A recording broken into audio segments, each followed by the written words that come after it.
നമ്മുടെ മനസ്സിന് ഏറ്റവും അധികം പ്രയാസം അനുഭവിക്കുന്നത് എപ്പോഴാണെന്ന് നിങ്ങൾ ശ്രദ്ധിച്ചിട്ടുണ്ടോ? നമ്മൾ രാത്രിയിൽ കോപത്തോടു കൂടെ ഉറങ്ങാൻ കിടക്കുമ്പോഴാണത്. കോപത്തോടു കൂടെ ഉറങ്ങാൻ കിടക്കുമ്പോൾ നമ്മുടെ മനസ്സാകെ പതറിപ്പോകും. നമുക്ക് ശരിക്കും ഉറക്കം കിട്ടില്ല. ഒരു കാര്യത്തിലും ഫോക്കസ് ചെയ്യാൻ നമുക്ക് കഴിയില്ല.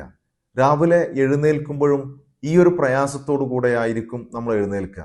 നമ്മൾ സംസാരിക്കുന്നുണ്ടാകും, പക്ഷെ അത് യാന്ത്രികമായ സംസാരമായിരിക്കും. നമ്മൾ കുറെ കാര്യങ്ങൾ ചെയ്യുന്നുണ്ടാകും, പക്ഷെ ആ ചെയ്യുന്നതിലൊക്കെ നമുക്ക് പ്രയാസങ്ങൾ ഉണ്ടാകും. അതിൻ്റെ ഇടയിൽ ഒരാൾ നമ്മളോട് സംസാരിക്കാൻ വന്നാൽ അയാളോടുള്ള സംസാരം പോലും ഏറ്റവും നല്ല സംസാരമാകൂല. ഇതിന്റെ ഒരു അനന്തരഫലമായി ഉണ്ടാകുന്ന സംസാരമായിരിക്കും. അതുകൊണ്ടാണ് പ്രവാചകൻ സല്ലല്ലാഹു അലൈഹി വസല്ലമ അയാളെ ഉപദേശിക്കണം എന്ന് പറഞ്ഞപ്പോൾ ലാ തഗളബ് എന്ന് പറഞ്ഞത്, നീ കോപിക്കരുത്, നീ ദേഷ്യപ്പെടരുത് എന്ന്. അതുകൊണ്ട് തന്നെ നമ്മൾ ഉറങ്ങാൻ കിടക്കേണ്ടത് വളരെ ശുദ്ധമായ ഹൃദയത്തോടു കൂടെ ആയിരിക്കണം.